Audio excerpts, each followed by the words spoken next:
I tried to do the bedding thing. It didn't work. I also... Oh, I did set up the applause. So I'm talking over the applause now, which is great. I can't hear it. Hello. Good morning. Good evening.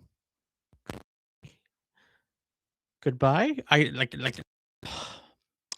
feels weird without the Ben to the Declan. And I've done Ben and Declan solo before. But I'm missing my buddy. Buddy. I apologize. I don't know where that came from. If you are here because you saw the numerous attempts I made at making a social media video, and you're here to... if you're great, thanks. I appreciate it. I'm really bad at it. I need to get better, or at least more active and better. I need to do both of those things. See, I can ramble just as much without Ben here. So I've got the rambling covered. If you're here because you saw this, hang on, you're running a game with 23 players, and you want to know why. I will tell you why. And if you're like, that's a bad idea, and I want to give out to you for it, great. I'd love to hear your opinions on it. And if you're here to learn how and what I've been doing to try and all of it, then great. I'll be talking about that too. And yeah, I kind of just want to rant for a little bit. And I don't mean rant as in I'm getting on a soapbox about something. Rant in the sense of why all of this has kind of happened. What got me to running such a big table. Now, for clarity's sake, I will not be running a table with 23 people at the same time, bar our first episode. As many players are as available to attend as possible. But side of that, no. So maybe that was false.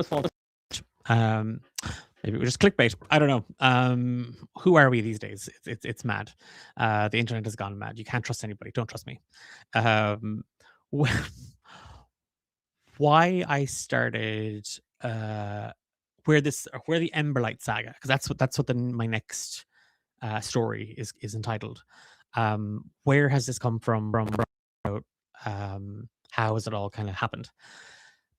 I actually had the idea for this a couple of years ago. I had thought about it as a thing. Something is happening with your audio, skipping, snapping, popping randomly. It might just be my mic is on the way out. Like my hands are off the desk. I'm not touching it. I'm trying not to touch the area around it because the connection was a bit loose. I could stop the stream and start again and do a quick tech thing if it fits. Like if the audio is so bad that I can't be heard, I can do that. I can stop. Let me see if I can hear myself back through the headphones. That'll be a little bit... Nope, I can't hear myself through this. Great, that would have been helpful. If the audio quality is so bad, Zool, that it's not possible to hear me, then I'll try and this is why having Ben would be great, because I could just let Ben vamp, and I will do my best to stop banging off the desk or moving off the desk.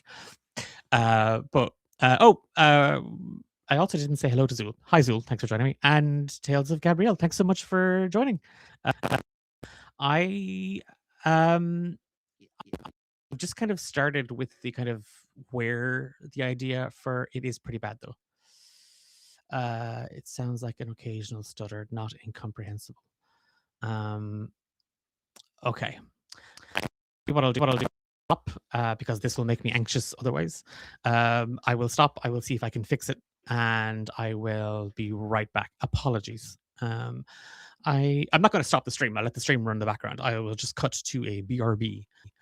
We'll be back. I'll see if I can just check something in my settings. 2 minutes.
Okay, I don't know if that's working, but I hope it is.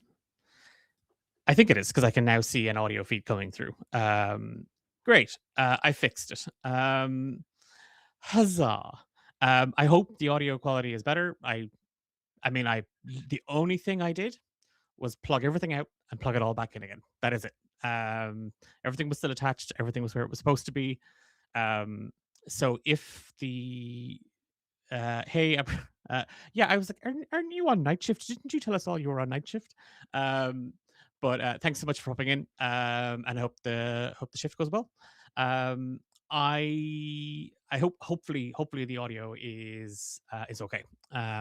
If not, it might mean that I need to update my audio equipment at some point, which is just the perfect excuse to get the gear that Ben has. Oh man, so far so good. Crap. Maybe it's broken. Maybe everybody, it's you now need to invest in the same audio kit that Ben has because I'm really jealous of what he has. Um, okay, so round two, take two, with the stream. Um, if you caught our my social media post on the D8 Dungeon stream on D8 Dungeon's Instagram, you might see that I mentioned I'm going to be talking about running a large table.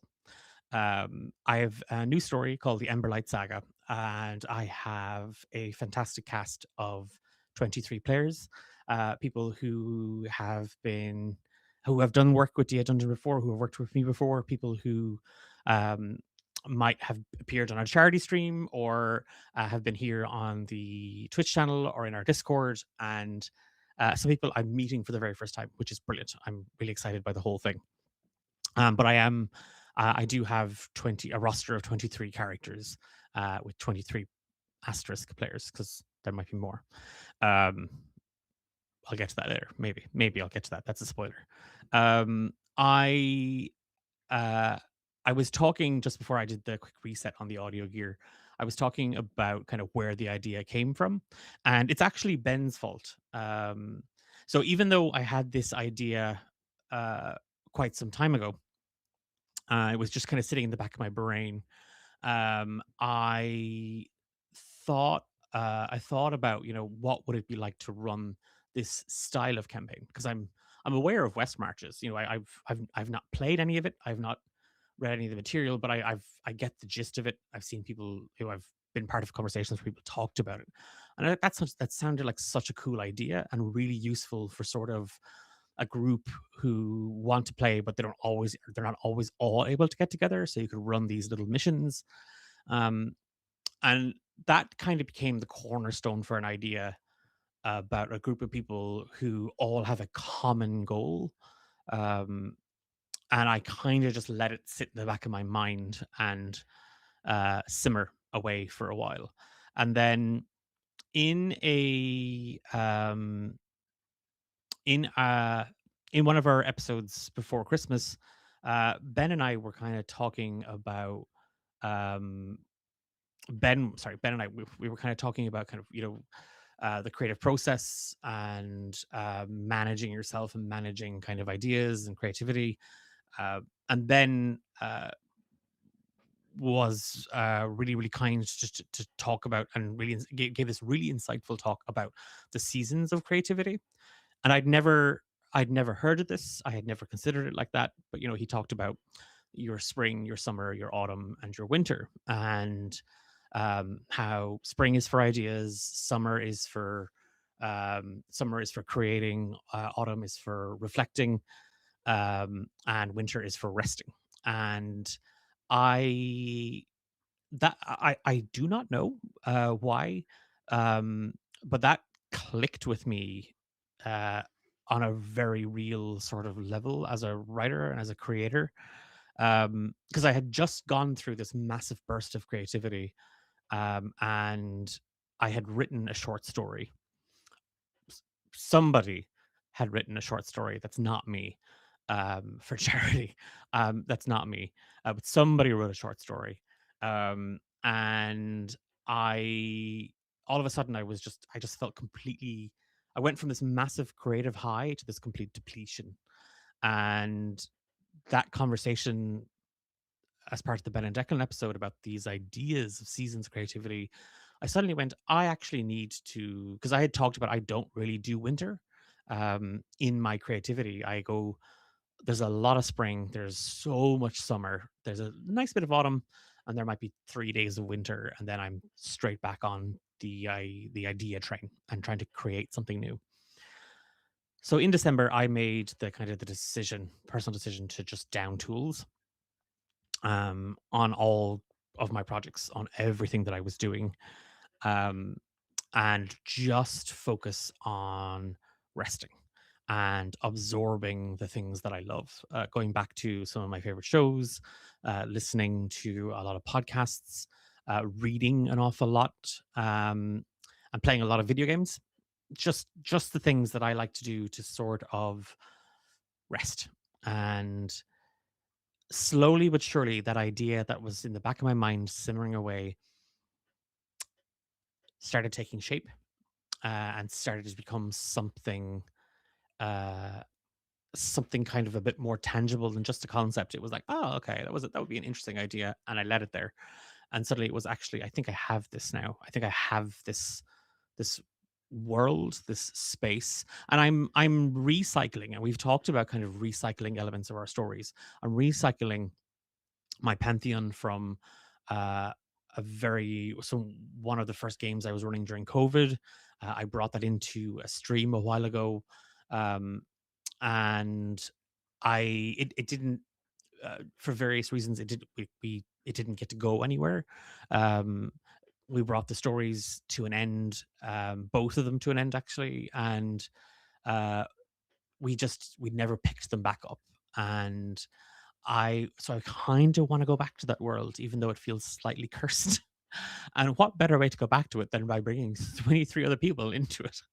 So I have the idea for the Emberlight Saga, and building up this guild, building up this world, and adding more to it, and adapting it and changing it, with this new space in mind. And then it was sort of a, okay, you have this, put it out there, and realistically, and this isn't even a sort of uh, a humble, or I'm not fishing for a compliment when I say this. I genuinely thought I might get 10, 12 people. And of the kind of, let's say, 12, I was like, realistically, there might be 9 who kind of like the idea and see it and go, yes, I want to be part of that. That sounds like a lot of fun. And in my brain, 9 was this really wonderful, magical number that I could work with, um, in a interesting way. And it would mean easier to delegate. Um, well, 10 or 12 became 23. And that isn't even really the real number, because I'm talking to other people. Some people have reached out to say, "Hey, I like this idea. I like the thing that you're doing. I can't right now, but maybe later." And so I've had conversations with the people who might want to join us a little bit later. I have I'm having conversations about people who are like, "Hey, can I do a thing with you?" And I'm working on stuff, but I have 23 people, which I took as this really lovely sign, about the world and the guild and what I was writing. Um, and the 23 people I have are all so very, very different. They're from all over the world. Um, and they've, the best part of having 23 people come into your world and this idea of a game is I've had 23 people give me way more ideas about things that I didn't think of, or I hadn't fully thought of. So I've been able to kind of grow it in such a big way. So that's kind of that's where the idea of this came from. Sort of, it was there for a while. I didn't do anything with it. I took some time off because Ben suggested a thing. He didn't suggest I take time off, but he suggested a thing, and I went, "That's actually a cool thing. I might try that." And I feel it worked. And now I'm running a channel in the Discord, the D8 Dungeon Discord, where 23 players are writing characters, they're casting votes, they're looking at missions, they're sending in, uh, their thoughts, they're making connections between themselves and the other player characters and the other NPCs. And it is there's two ways of looking at this. I think you could immediately look at this and go, that's a lot. That's very overwhelming. That's 23 people, all pulling and taking and looking for their thing. Um, or you can look at it as you've brought 23 people into a space to creatively collaborate. Now, there are boundaries. So I don't reply to everybody straight away.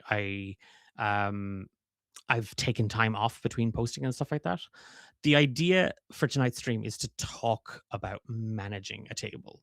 Um, and I'm talking about managing kind of an extreme table. Now, I also, and if anybody in chat knows the answer to this, I would really appreciate your help.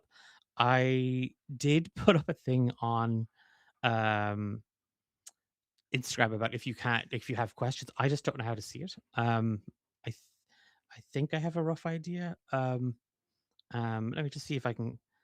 Yeah. Oh, okay. And I have a couple of questions. Okay. Um, so I asked on our social media feed as well. If anybody had any questions, they can ask. That might be able to watch back in the VOD later on. So I have a couple of questions I will try and address as well. The first one I can do right now, because apparently it is, where is Ben? That's a very good question. Where is Ben? Just not available tonight. So sorry. You just have to put up with me for the next while. Um, I have a.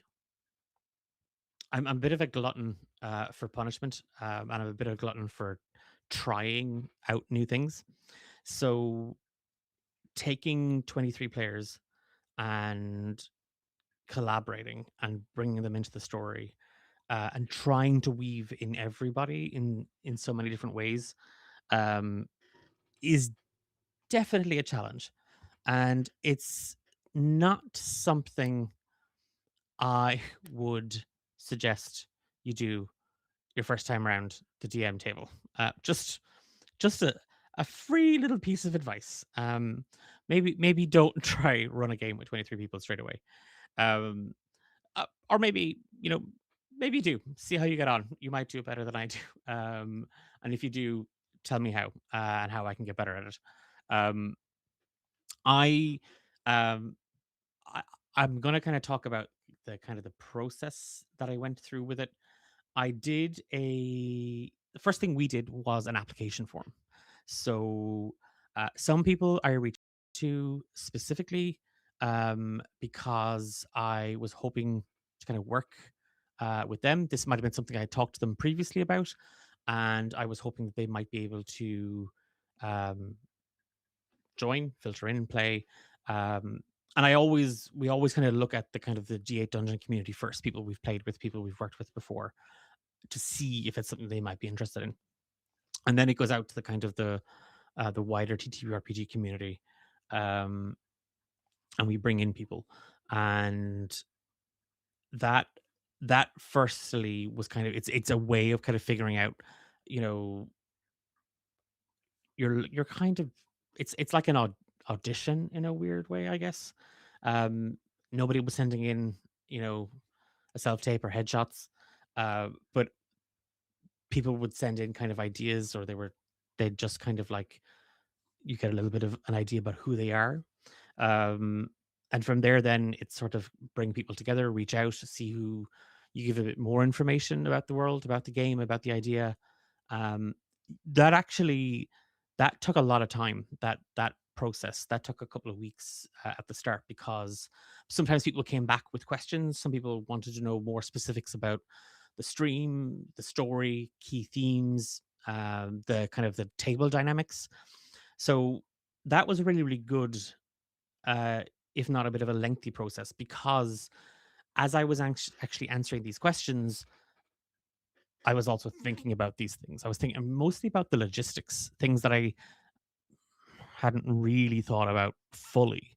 There was a vague idea of what that might look like. And then suddenly, when somebody asks you, hey, how many players are going to be around the table for a session at any given time? You're like, oh, I actually should categorize what that might look like, how I might do that. Um, and so you start to get kind of a better picture.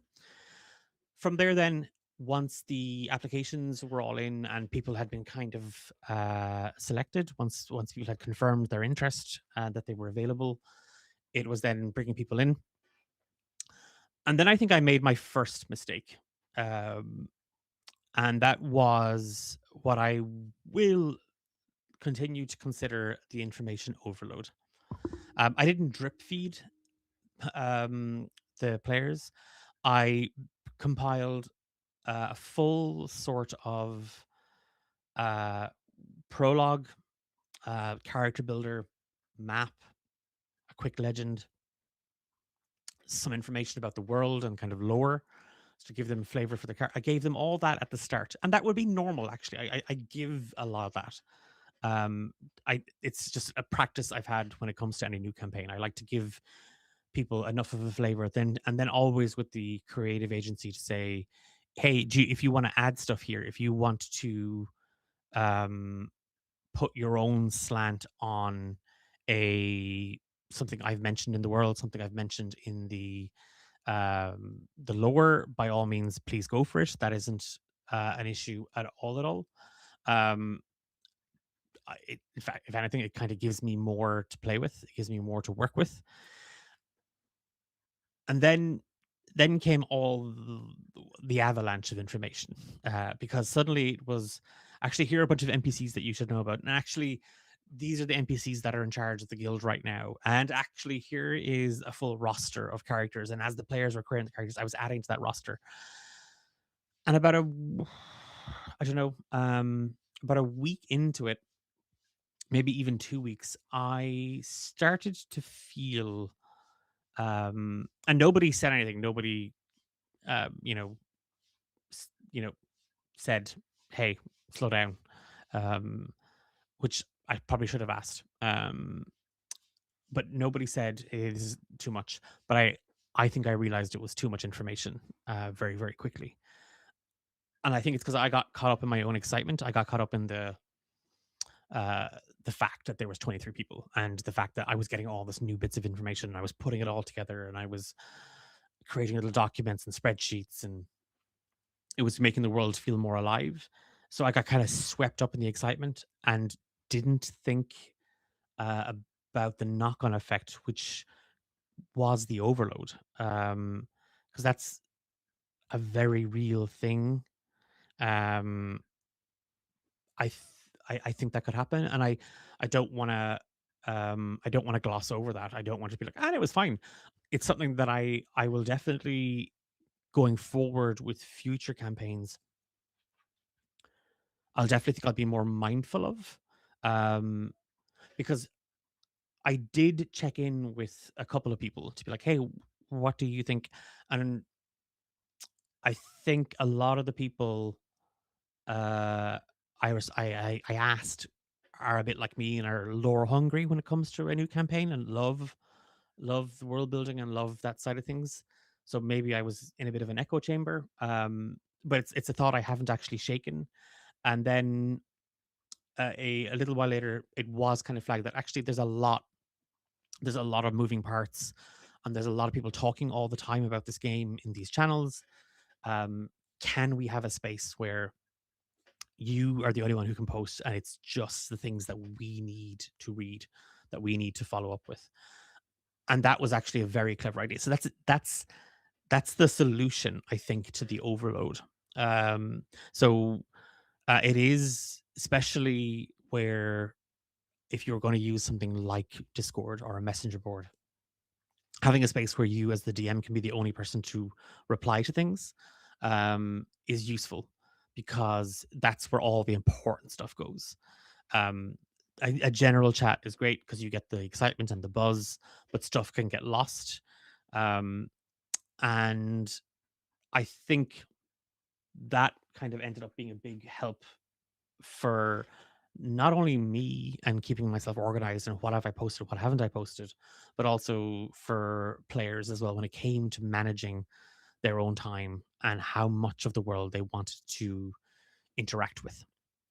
So that that I think would be something I would advise anyone thinking of doing a long form campaign, is to first and foremost give that a real consideration. Is this how are you going to get all this information out to people? Um, the second thing, and again, I should have flagged as well. I didn't have a prompt for chat, but if anybody, if you were watching along and you have questions about the campaign or the story or the management side of this, let me know. Um, I it basically I just took the idea as a this isn't, five small tables coming together or four small tables coming together. This is one big table. That's the idea I've always had in my head.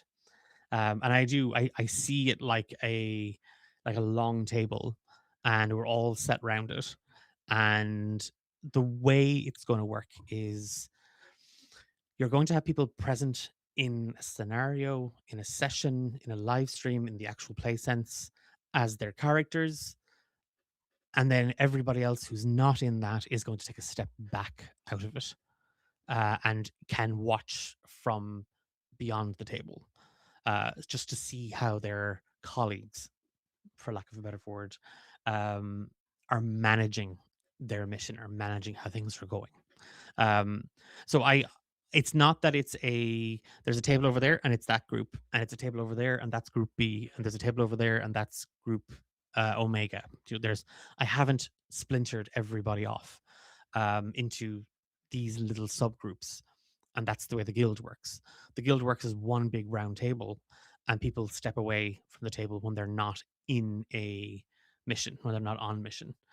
The other thing, um, that I am doing, and this is what I think helps, is uh, I'm kind of planning out the streams, like the act for the episodes. I'm planning out kind of, hey, these are the quests, these are the online ones.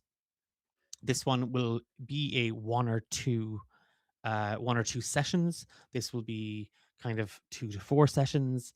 This could be 4 to 6 sessions because they're kind of depending on the type of mission, depending on what's being asked. There may also be offline missions, things that players will be able to do in the background, and roll for. And then I've asked them to create things. I'll get to that in a second. So I've got these missions. Players look at the dates first and foremost. Are those dates, do they match their calendars? Are they 2 nights in the week that they can commit to? Not in the week, it's always Mondays. But are those 2 Mondays over the span of a month viable for them? Uh, Great. So the dates work. Then I've categorized these missions by the type of mission and also the kind of the threat level of that mission. So is this a mission that would work for your character? Does this require stealth and sneak and sort of a quiet hand? Um, you're playing the big bruiser. That doesn't mean you can't be involved, but we probably shouldn't be sending in the big clunking piece of armor who smashes everything in sight, um, for something that requires a soft touch. Likewise, there might be some missions that are very much about role playing and negotiating and in character engagement. They might require characters who are able to persuade, are able to pull strings. The stab happy, just kill them all thing could work, but the nature of the mission kind of warrants a certain type of character, a certain type of skill, potentially. And then the threat level. So some of the actual missions will be marked with a extreme threat level. That actually automatically means that a band of players in the guild, characters in the guild, um, can't accept those missions because they are not at a high enough level. An extreme threat level means usually a higher reward, but a greater risk of there being fatality. They are incredibly difficult and challenging tasks that come with either financial rewards or monetary rewards, or in some cases, rewards that are designed around more information. So the risk there is too big, too great for new. What in my guild they're referred to as kindling, so new members, newcomers to the guild. So that's a way of kind of managing um, players and their ability to kind of sign up for sessions. So the dates, the type of mission, though that's a bit more tangible or a bit kind of movable. Um, and then the threat level is a big one because some players might look at the extreme, and even if they're playing a higher ranked character, might kind of go, "I know it's not really. I don't want to put my character into risk right now." Um, and I'd rather not sign up for like an extreme level mission. Um, so that's a way I'm trying to manage engagement and also making sure that there's room for everybody, that everybody is going to get a chance to kind of play around this, um, and kind of put their hand to different tasks and um, different missions. I mentioned as well then these idea of offline missions. So missions that are quests or, you know, um, aid that has been asked for by people where a player, sorry, where a player can't fully commit to a span of time. It's kind of weird if we don't hear from them, we don't see from them if we're cutting back to the guild. So I've I've worked out this idea of offline missions where a player or two or maybe even three will undertake a mission. It'll never be an extreme mission because it would be really weird to have people roll for death saves off camera. Um, so it's not that. So more going to be kind of skill based. So it might be kind of acquiring things or looking to mediate, um, maybe even doing some research. Maybe it's making stuff. Um, but these missions that can happen off camera, off stream, that these players can roll for as their character. And based on those results, I'll give that person or that group an outcome, a set of story beats that then they'll be able to react to, respond to, whether that's in the form of a journal, whether that's in a conversation between those two, where they discuss the outcome, why that happened, how it happened that way. In my mind, that does a couple of different things. The first is, and I think the best thing about it is it makes the world feel more alive. That while this group are on screen doing this, this is happening in the background. This is happening back at the guild. This is happening in a different town. So it makes the world feel like it's moving, even if this group of people who we're seeing are out there doing that. It's not just about them. It's about these other people over here as well. I think that adds a really nice dimension to the story. And it will have like in-game consequences.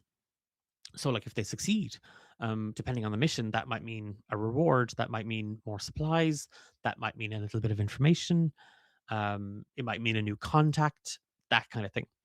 It also might go wrong and something gets jeopardized. Something happens to the guild or those characters. But depending on, like again, like I said, depending on the quest and the mission, if it's one person, it might be a letter that they're writing to a friend.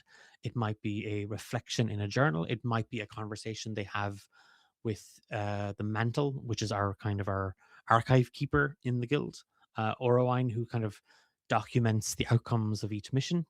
Um, and like I said, maybe it's a conversation between them and another player about what happened.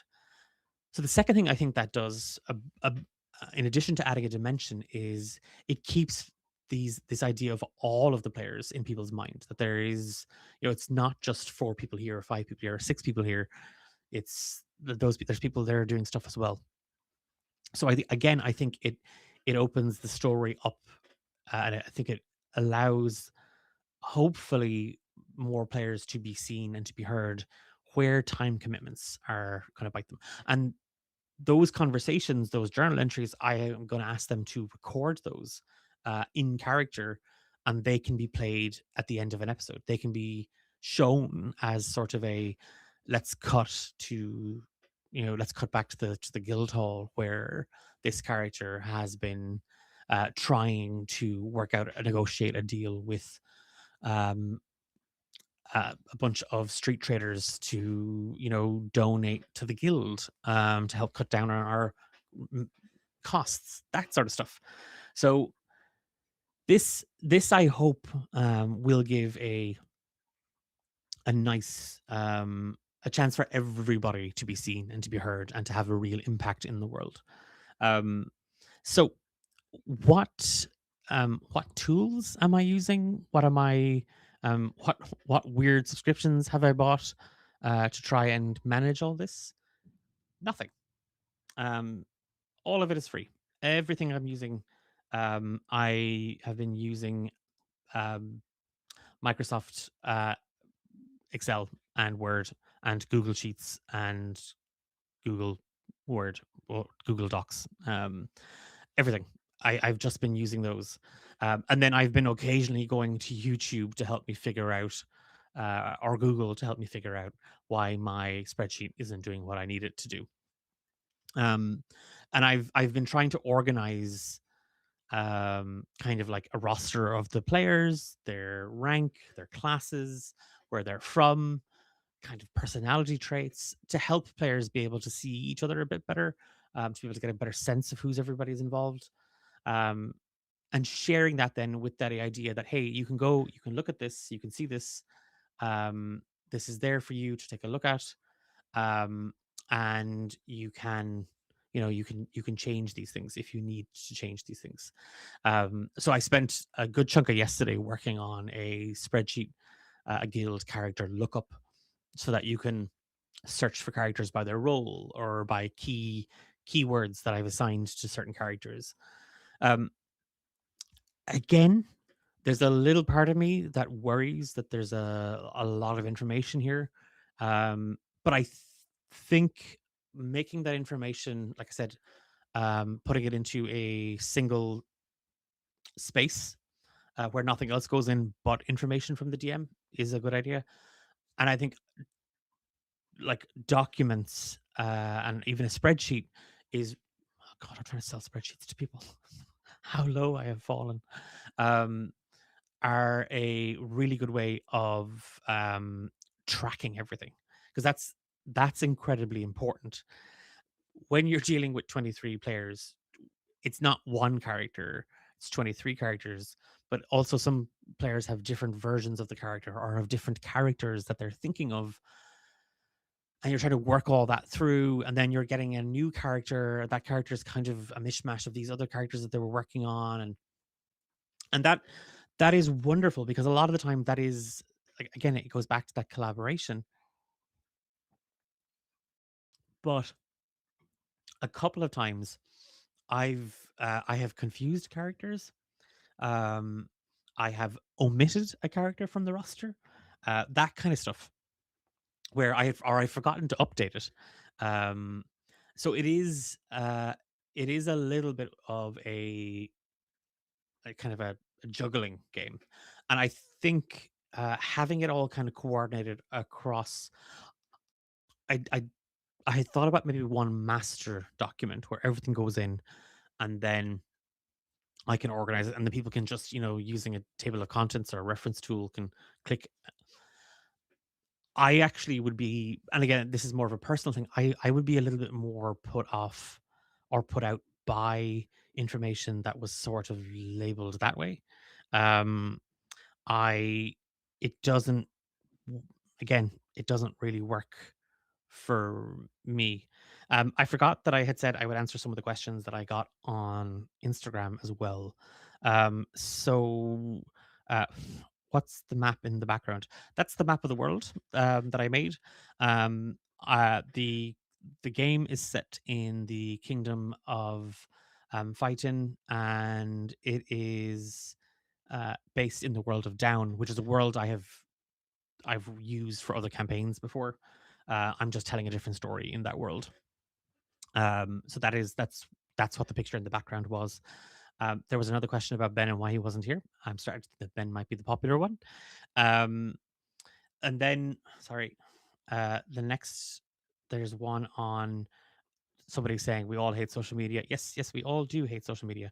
Um, I've also been asked why 23 players. Um,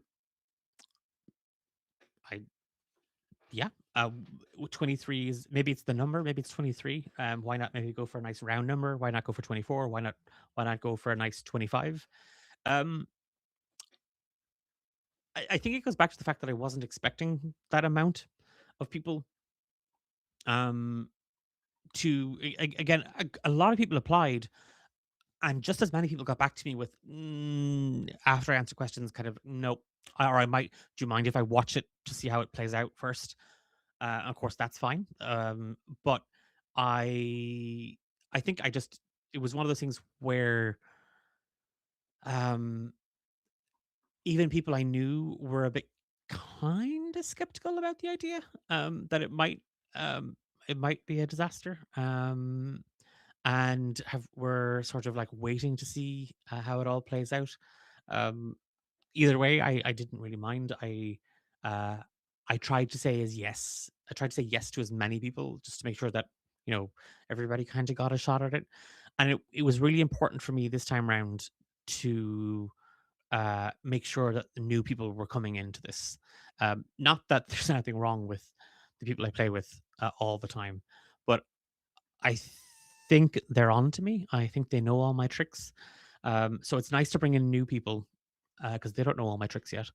But also, new people bring new ideas and a new way of seeing your style and adding to that. I think so. I am learning and uh, creating so much more because I'm working with so many new people, and they are thinking of things that uh, work for them, and I'm trying to incorporate that. Um, that's not to say that the veterans of D8 Dungeon aren't doing that as well. They very much are. They've also we've been playing kind of a game of risk and reward. Sorry, this is a small aside. A few people were asking for like specific items, or hey, could I have this slightly rare item at the start because I think it's tied to my character a bit, and I will always say yes to that. With kind of limits. And also if I'm giving you this, I am taking that. Um, or I'm adding this. So it's been a lot of fun for me. Um, in some ways, it was uh a lot of the kind of the regular people around DA Dungeon were willing to risk the trade because it usually comes with risk attached.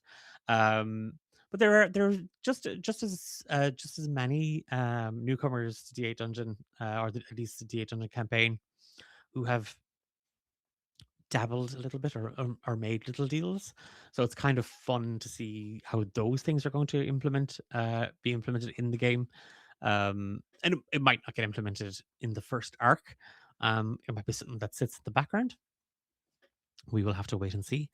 Um, but I um I haven't found myself at a point yet where I feel like uh I'm overwhelmed or I'm being I'm getting too many messages or too many requests. Not Why did it take me so long to say the words? Not at all. I honestly I was expecting an awful lot more messages. I think people are being really polite about it. But then the channel that we utilize to organize a lot of this is quite busy a lot of the time. So a lot of stuff gets answered there, which is great. But I um oh well, thanks, Zul. Yeah, I love. I think more DMs should negotiate in character creation. I think when a player gives you a really interesting backstory and is looking for something to fit that backstory, that's the perfect opportunity for a game master to turn around and go, "Yes, but I want to add this to it," or can we think about where it came from, or what else it might do. Um, I think it adds so much more for that player, and you get to add so much more to your world. So I think it's a lot of again, it takes time and it takes a bit of balance, and because it's negotiation, there's a bit of back and forth. Um, but I think when you both settle on it and you're both happy with, yes, this is what you want, this is what I want, this is going to be great.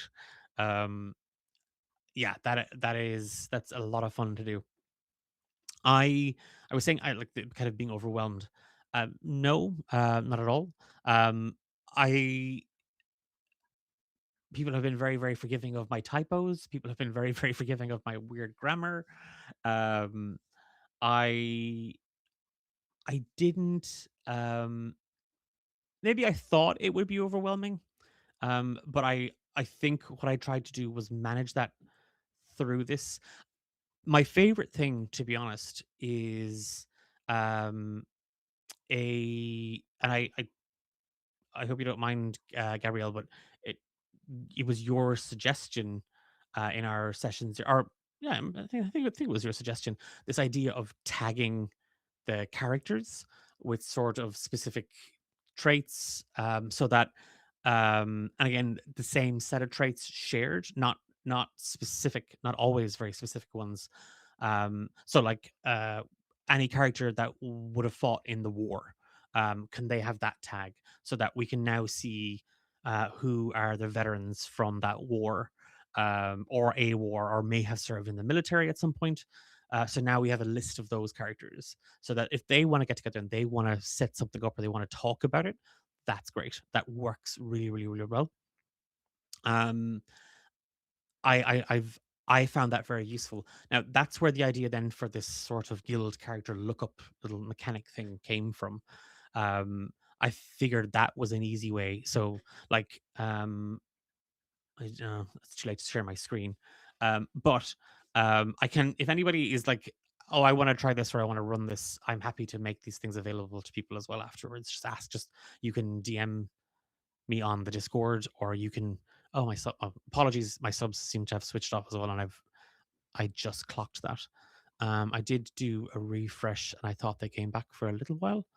Um, I will just do a refresh on it. Um, I don't think it's my audio. Oh god, I hope it's not been my audio. I hope my audio has been coming in fairly loud and clear. Um, if not, I've been talking to myself for about an hour, or about 50 minutes. So it's like being in class again. Um, I um, when is the Emberlight Saga starting? Where can people watch? You can watch it here on Twitch. Um, your audio is all good. Oh, thanks, Paul. Um, uh, I have a and now my subs are back again. Okay. Mad. Trying to figure out other characters and how mine might rate them is the most overwhelming part for me. I'm so glad you found a way of organizing that for us. Um, I 100%. And it was in our second session zero. In the first session zero, there was kind of talk about kind of the idea of putting that all in one space, which was great. And in the second session zero that we had, it was sort of a how can we better link characters together, and that for me, uh the idea of tags and traits was a great way of doing it. And then I've said to players, hey, look, you can see your own tags, you can see the things that I have assigned to you. If you want something different, let me know, but we only have three because that spreadsheet will go on forever if we have to put them all in. Um, but it did, I think, make things, and I hope it does make things a little bit easier for players to be able to interact more now. Um, and I guess I want to talk about the session zero stuff. If anybody in chat has any questions or concerns, I'd love to hear those. But the running a how am I going to do session zeros, or how did we do session zeros for such a big group? So because um I haven't always used session zeros, but since I moved, from home games, and if I run a home game now, I would have a session zero. Um, but when I kind of transitioned into storytelling for an audio drama and then for Twitch, um, I became aware of TTRPG safety tools, and they they have become such a big part of my kind of DM packet. So, how do you do a session zero with 23 people on different time zones? Um, and how do you organize all of that? So, the way I approached it was, um, most times a TTRPG consent checklist that we use. And if you need those assets, I can share them on the Discord. But if you just Google TTRPG safety consent checklist, you can it's available for free. It's quite a good one. It's quite an extensive one. Um, but um, they are always anonymous, um, and that doesn't actually work for this time around. So it's not that it was sort of a big share where I showed everybody, hey, this is what everybody's lines and fills are. But I did ask people to waive anonymity so that I could, um, for kind of the long game, have a better control over our lines and veils. So we did session zeros, which kind of, again, usual stuff we talked about, the safety tools that are in use at the game. So we used our lines and veils in the consent checklist. We have the X card that we utilize, and we also have, excuse me, the open door policy that D8 Dungeon operates. So we use those three, and then um, we went through those with each group. And again, they're mandatory. So by if a player didn't participate or doesn't participate in one of those, then they won't be able to engage with the campaign. It's imperative, and it's, I kind of hate the word mandatory, but it, because it is so important to us that everybody understands what's at play here, and that who's playing, and to be mindful of that. So I went through the lines and veils with these groups, and they were quite large groups, and managing that was fairly straightforward. We usually used the Discord for it, and then most people were self muted without even me having to ask. People just kind of muted. um, I went through the lines of veils, and then if there were particular questions or concerns, those were addressed either live there and then, or players were free to message me directly afterwards. The one thing that I have made clear to everybody who has participated in a session zero is that this is the session zero for the campaign, but every mission is going to have a session zero. So if you're going to be participating in a mission that's going to run for 2, 3 sessions over the span of 6 weeks, but in our first session, I will need you to be there. The stream will not go live until we run down through those 4, 5, 6 lines and veils. Again, full anonymity, and everybody will be anonymous. Anonymity. Nope, I can't. It's like anemone for that character in Finding Nemo. Anonymity. There we go. Anonymity. Everybody gets full Nope, I can't say it fast. Everybody gets to be anonymous. Um, I won't be revealing that, but I will be flagging our lines and veils for that group because the groups will be changing. It's important that the group knows these are your lines, these are our veils. That's what we're going to be playing with. There won't be anybody named. There won't be anybody kind of um, highlighted as. So make sure you don't do this with this person. Make sure you don't the whole way through it. Um, and I touch wood, all has gone so well so far. People have been so open and communicative about these things. And I think that makes for a much more successful campaign. So that's something that I'm very much holding on to. Um, so I am still using these spaces, but I'm trying to I am using these tools and making them fit our game, and the way we're going to coordinate and we're going to work this. So the I think I think that's kind of everything, because I feel like I will sit and I will talk until I run out of energy. Um, and I have been up since 4 o'clock this morning because I had to bring my wonderful husband to the airport.